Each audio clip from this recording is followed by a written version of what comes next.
Seja bem-vindo, pesquisador. Meu nome é Augusto Canaciro e hoje eu vou te explicar como você pode entrar no mestrado ou no doutorado em Ciências da Saúde na Universidade Federal do Mato Grosso.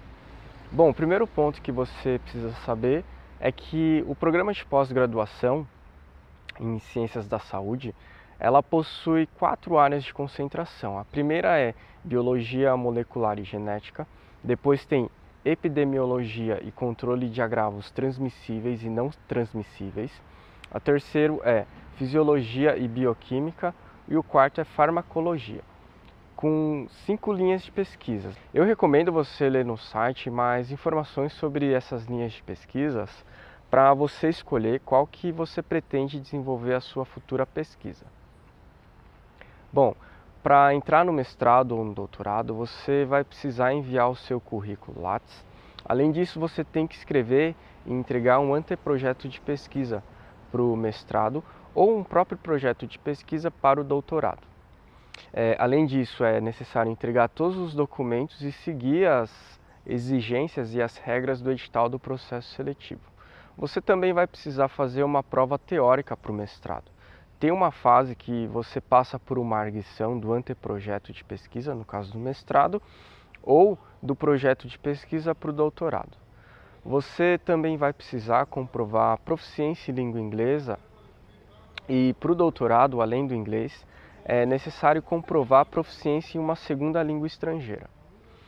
Bom, em linhas gerais, o processo seletivo de mestrado é diferente do doutorado.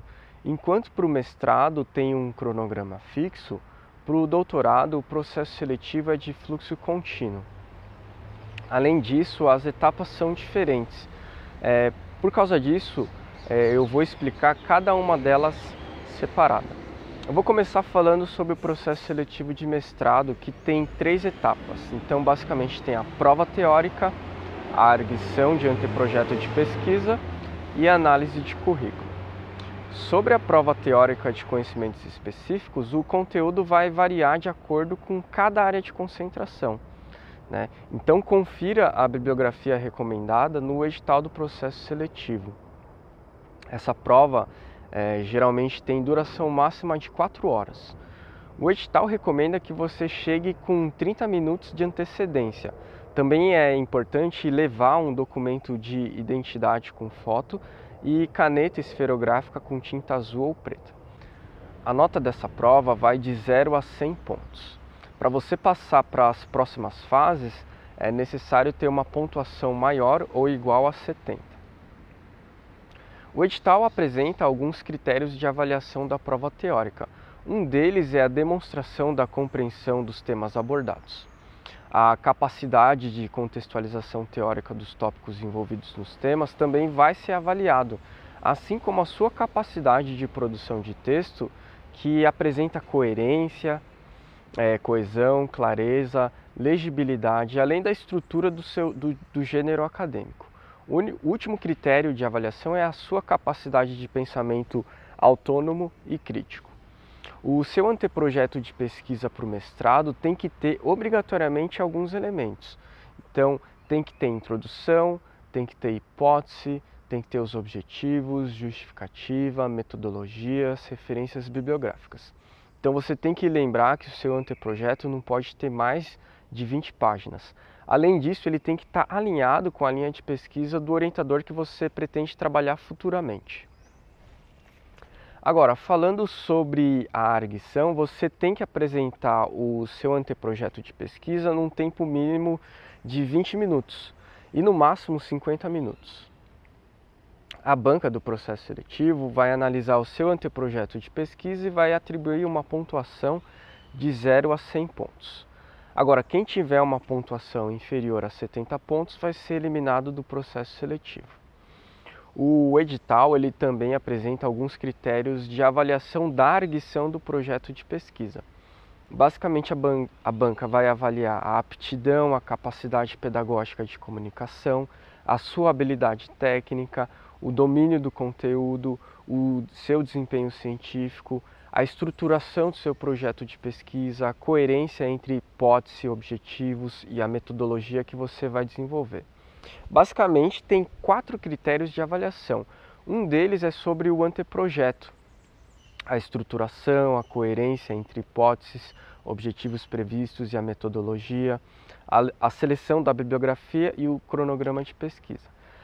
Também conta a adequação do seu anteprojeto de pesquisa em relação às linhas de pesquisa e do orientador. Outro critério é o seu desempenho na leitura, na dicção, pronúncia, entonação, a clareza da sua exposição, a sua experiência prévia com pesquisa.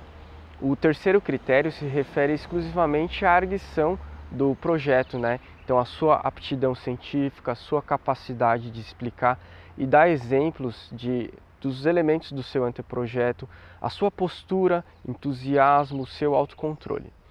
O último critério é a sua disponibilidade de tempo para se dedicar ao programa de pós-graduação e ao desenvolvimento da sua pesquisa. Além desses critérios de aprovação, o edital também apresenta 4 critérios de reprovação do anteprojeto de pesquisa. O primeiro é a questão do plágio.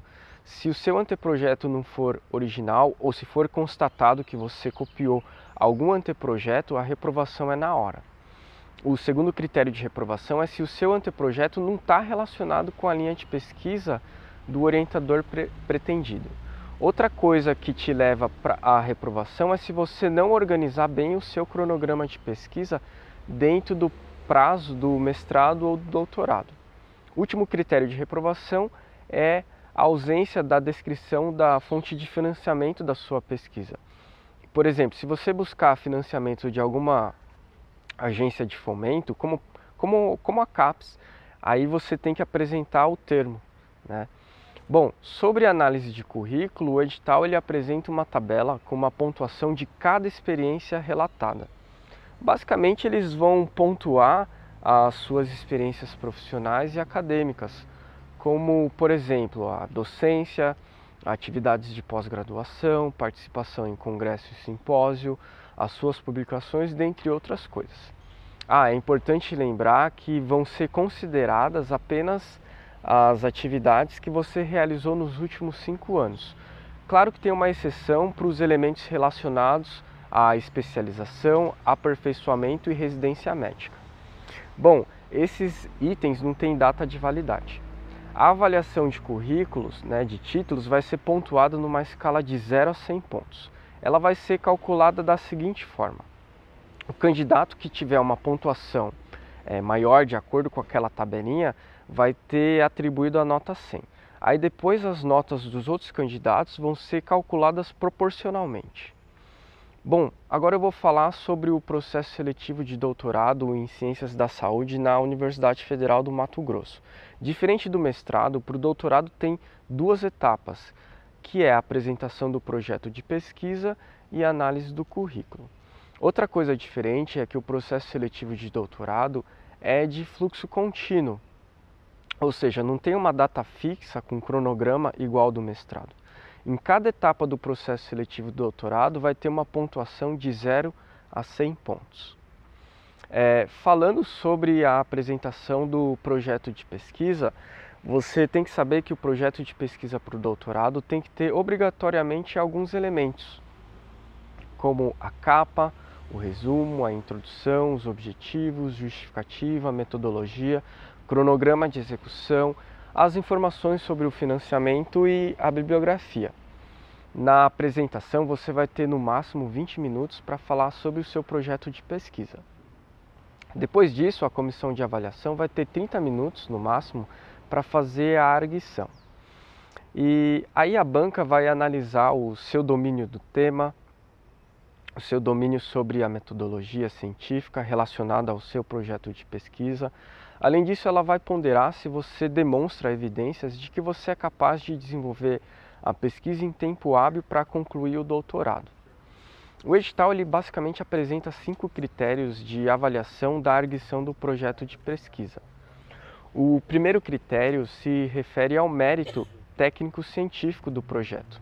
Outro critério é se você demonstra compreensão dos temas abordados do seu projeto de pesquisa, a sua capacidade de contextualização teórica dos tópicos, a coerência, coesão, clareza, legibilidade e a estrutura de um texto acadêmico também contam pontos. Por fim, o último critério de avaliação é a sua capacidade de pensamento autônomo e crítico.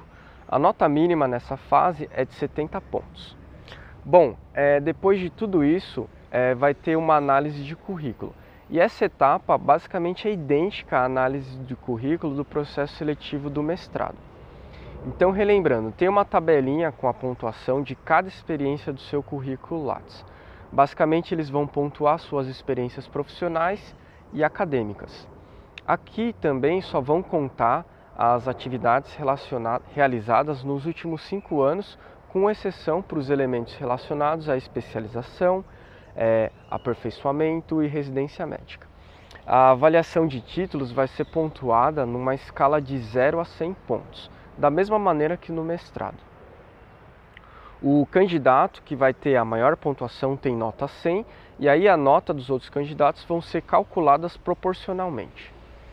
E depois de tudo isso, a sua nota final vai ser calculada pela média das pontuações obtidas em todas as etapas do processo seletivo. Todo mundo vai ser ranqueado e aquelas pessoas com as maiores notas vão ter prioridade na matrícula do programa de pós-graduação.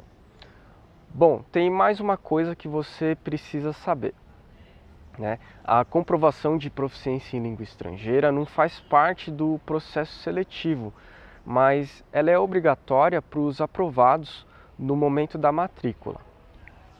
Para o mestrado é exigido um comprovante de proficiência em língua inglesa. Já para o doutorado, além do inglês, é exigido uma segunda língua estrangeira. Você pode comprovar a proficiência em língua estrangeira de duas maneiras, né? Você pode fazer a prova do Instituto de Linguagem da Universidade Federal do Mato Grosso e ter uma nota igual ou superior a 7. A outra opção é se você apresentar comprovantes de capacitação em inglês, como certificados IELTS, TOEFL e outros, mas eles devem ser de nível intermediário ou avançado. Também servem comprovantes de testes de proficiência realizada por programas de pós-graduação de universidades brasileiras federais ou estaduais. Lembrando que esses comprovantes têm que ter no máximo 2 anos da data de emissão. Para o doutorado, a comprovação de proficiência da segunda língua pode ser apresentada em até 12 meses depois da matrícula, mas a proficiência em língua inglesa tem que ser comprovada logo quando você fizer a matrícula. Bom, espero que essas dicas tenham te ajudado de alguma forma. Eu te desejo muito sucesso e bons estudos.